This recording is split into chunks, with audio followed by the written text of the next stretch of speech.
Zabilians channel thir tu te chibai vek kule voin chu pathian ni te ni boka ko ranu pato tak dor pui presbyterian ko ran tlo hawang wo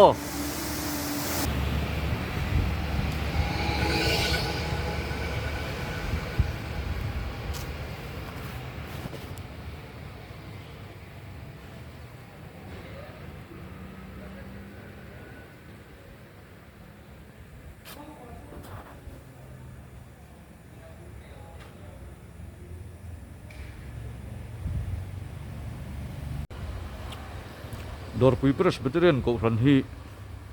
kumsang at sakwa som pariat adin ni in kumsang hi som le pariat khan kumsana an lom to a tuna hian kumza pathum na kumza pathum ani to ani hei hi an biakin lui reverend el mendasa howa an sakhania tuna chuanin hei biakin tharan nei to wangin hei hi mendas chapel ti in hetiang hian angai ngain an lada a mizoram ro hlu te zingami ani to ni he biakin hi so laya son so a malama sonin he biakin sakna tura tholom tho tu te hming po le an tho zat te po in tara kan en chinang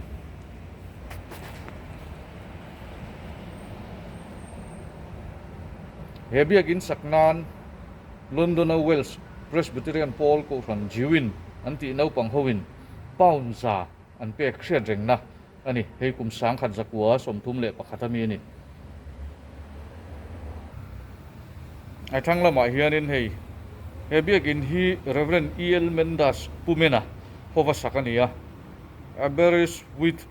kan lam dik emang sumo Wells ram lam khua a ko ran tabernacle anti howin paun za thum an pe sang khat zakua som thum pakhat ain ti boka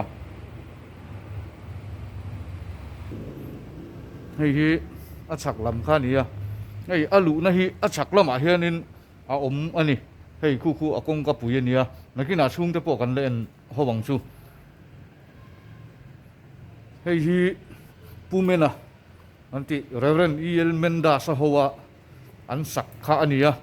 achunga kwan pulpit te po oma chu chu Reverend El Mendasa kutchuak kha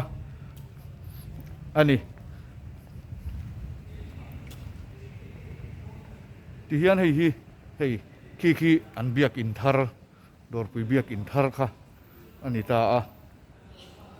a hnung lam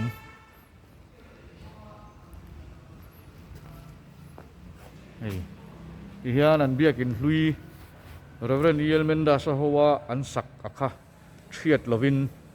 helaya hian ti hian adinga I Mendas Chapel antia Mendas Chapel hi Mizoram ro hlu zingami ani to ni tuna chuan ei helama hian at saklama hianin ki lai tang hianin ki lai lo lang dut ki Millennium Center khania Millennium Center bul tang ki gate a oma kilometer khena ron du thak thei boka hei hi ki pastor quarter ani chuan an hnuai hi committee room ain tia pastor quarter hnuai che ki chuan pastor quarter hnuai le hi helai hi fellowship hall ania fellowship hall sira hian so la ya son in thiar na te om boka tin hei hi ko ran chauka ani ve thung boka dor pui ko ran hi kum sang khat zakwa som pariata din ani kan ti to kha hei kum sang hi som pariata ko ran centenary an lom na kum zana hriat reng na lung ania hei hi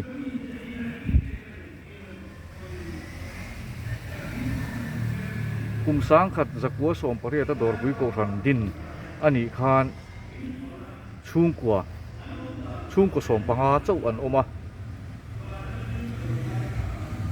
an ko ran kum zatin na August ni som thum pakhat sang hi som pariat a chuanin ko ran upa som le pakhat nein pastor pakhat ko ran chung kwa hi zathum som kwa pakwa ni in ko ran member sangkhat zariat somnga le danzo kim sangkhat zali somli pariat anni tuna chuanin hei ai hianin an pung le to hret mela hei kumthum kumza an tin atangin kumthum aliam le to a kumza le pathum na an mangmek le to a hei ai hianin tuna chon ko ran member le chungkwa le danzo kim te po hi an tam le deuh to tura ngai ani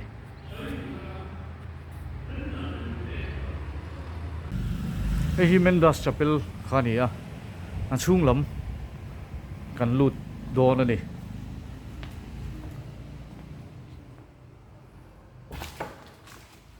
hei hi Mendas Chapel chung chu nia he biak in he chapel hi Mizovin Pumena kan ti mai Joseph missionary Reverend E.L. Mendasa Hova Ansak kha ania chu wang chuanin hei a minga po Mendas Chapel ti ania so laya pulpit mai cham pulpit so Reverend E.L. Mendasa kutchuak Pumena kutchuak khalani in hei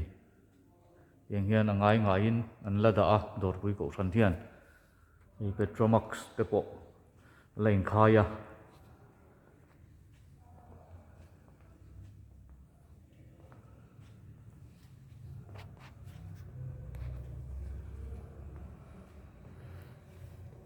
hei hi Pumena kutchuak kha ani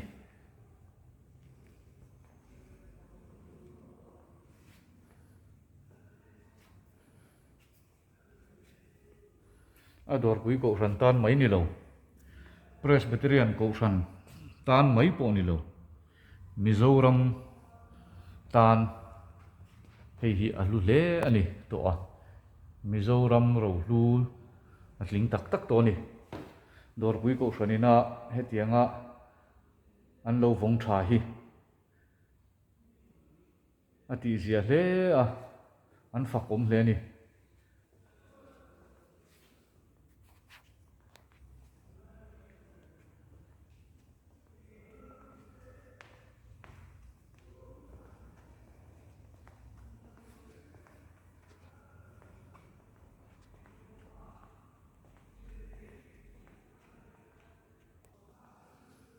hei helama hian kongka a chhuana kan lu na tho kha a chhuah dawna hianin hei light switch te pawh hi tunlai thang thar tam zawk chuanin hetiang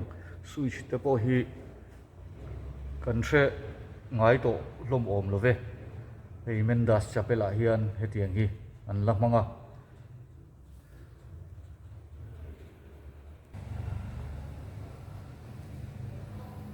tikha chuan khilam biak in thar sang hi som pariat an ko ran kumza tlin kuma an hon biak in thar lam kan tlo vele thung don ani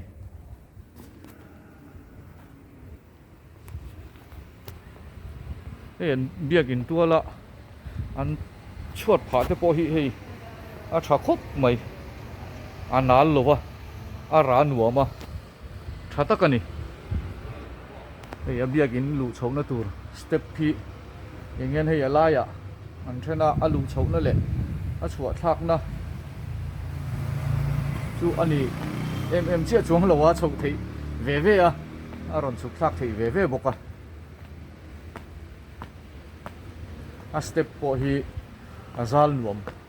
khop mai amaro chu kumu palam deuh tan chuanin a ha thlak deuh mai theie chu wang te po chu ani mai thei hei helama hianin lift anda a hei hi ania hei kum upa deuh le tema step a han kal har sat deuh tan atang kai viau don ani an pangpar te po amoi khop mai ei dor pui ko ran hian ko ran dang hian an ti ve thinem ka hrelowa ei sa ei ai antia October October le November New Sachan Mar Parabial Gospel Camping atan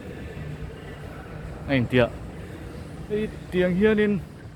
sa AI an tho khoma in rinia sa kan lei thin ang kha kan pathian ni sa ang kha tiang ai kha ko san mi den tiang han rong bol na tan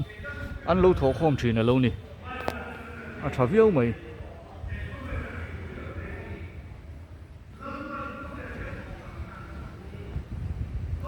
ei hi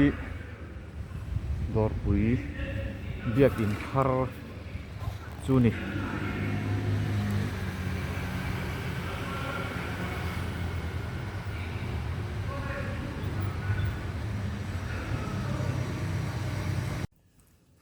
biak in chung lam kan thlir kwal le thuak thuak ang hi dor pui biak in chung lam chu ni a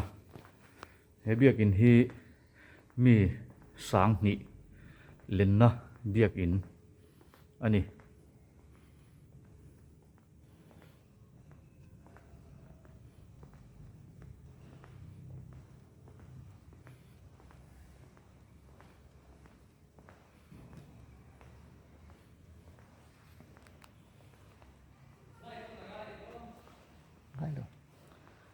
ti hian ki a chung lama hian ki gallery a oma he tian gallery a om kuala hei chuan elam hi bangvar ki a hon thei ve ve a tul huna hon thei tura siam ani a ki an hon chuan mi engemaw zat a chung le hnuaiah hian an la thuleng bawk ani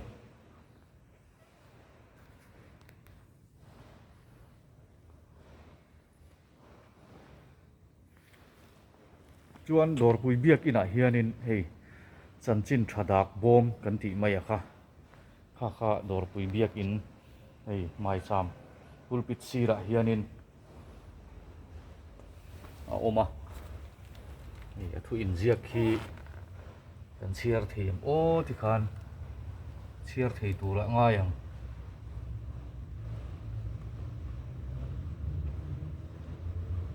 chanchin thadak bom sangkha jakwa somli paruk he bom hi puro enga haimual triaural barmain kum sangkha jakwa somli paruk September ni somni pariat atang khan alo kol tha khiawani ni som pariat September sangkha jakwa somkwa pathuma tang khan puje wanlal shuaya zema bok not beroveng ina tong trai khom pui committee shet puina in dalu ania heta tang hian dorpui presbyterian ko than biak ina hian August ni somthum pakhat ramthar ni sanghi som a khan he biak ina hian laklu anita ni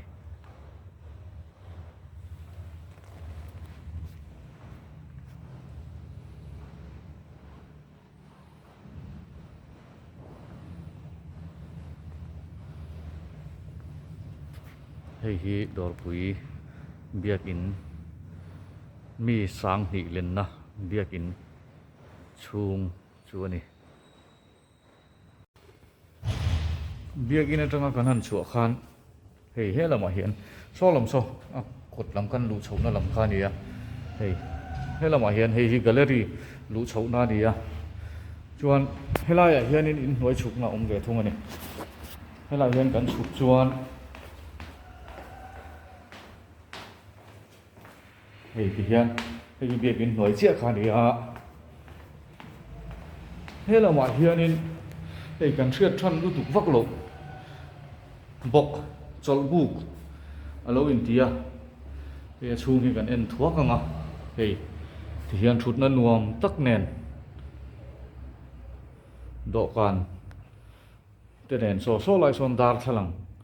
a om boka hei hi a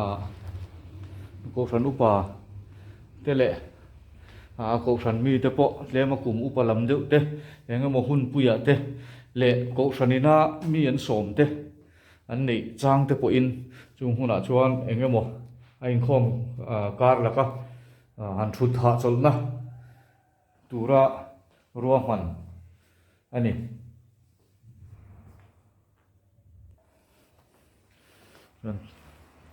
จอลบุกวันละมาคันเฮละมาเฮียนินอินเทียร์นะเอาเละบกะเฮลายฮีมีป่าอันนี้อะเฮลายฮีไม่ใช่อินเทียร์นะอันนี้เลยเวลแต่ทุ่งอันนี้ที่การจอลบุกอาจารย์คันกันหันช่วงท้าหน่วยอะเฮละมาเฮียนินเราปังซันเดสคูลลำออฟฟิศเอาออกมาเฮ้ยตัวโซลคันนี่ไม่ยาโซโซชวนเฮลายฮีเฮ้ยอันโกชันเซนตินารีฮอลเราเวลาช่วงที่กันเอ็นทั่วกันอ่ะโซสติโซนี่ไม่ยาโซลายโซนดอกสันเอาออกมาชวนเฮ้ยพอฮีเฮ้ยที่เขียนแกลเลอรี่ฮีออกมาฮีแกลเลอรี่มาคีอาหุงนักคีดาร์ทลังอันนี้ดาร์ทลังอันที่ทั่วกังจวนเฮ้ย sound control นะลายคานิตานี่เฮ้ยคานเฮ้ centenary hall จังอินกันชัวกะลำฮีอดโซลคานี่ไม่ยาโซเฮ้ยเมนดัสจะเป็นค่ะกันนันตีคานิตาเฮ้ยcentenary hall circularเวลเวกขานี่จวนเฮลายเฮียนินเฮ้ยเมนดัสจะเป็นเนี่ยนะอินการะเฮียนเฮ้ยสเตปชัวเฮลายจังเฮียนกันเฮตาเฮียนกันโฉเลี้ยงอ่ะ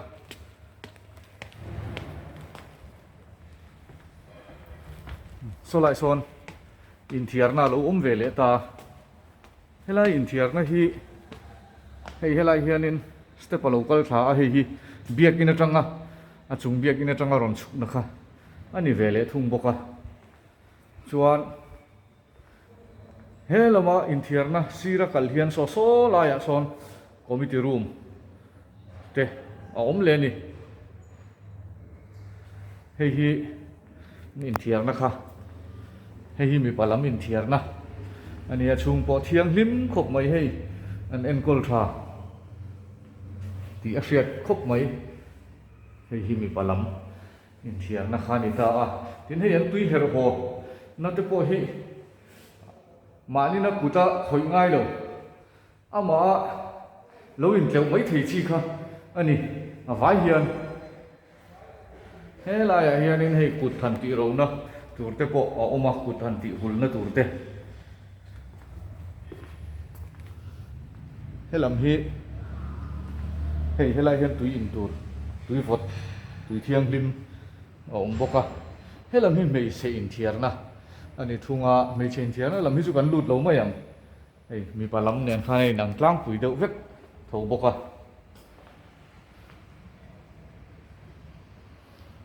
ชวนเฮ้ยฮิเมนดัสจะเป็นข้านี่เฮ้ยตะจังเฮียนินไล่เฮียนินฉุกเละเถิดตาให้ไล่กันฉุกเฮียนินนี่สินะกันหูโตนุ่งลำตัวโซลข้านี่เละไม่ยากที่พาสตอร์ควอเตอร์ข้านี่ตัวน่ะเห็นดอร์ปุยเบียลพาสตอร์เอฟลมิงทั้งอันนี้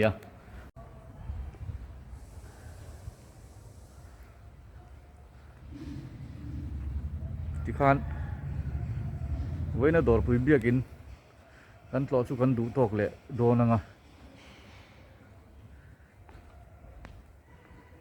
ที่ตัวเต้นไลค์และ subscribe ละมาจนมินดูลักปุยเซลตูรินที่ตัวเต้นกันนั่นเงียนเละเจ้านี้หล่อไหม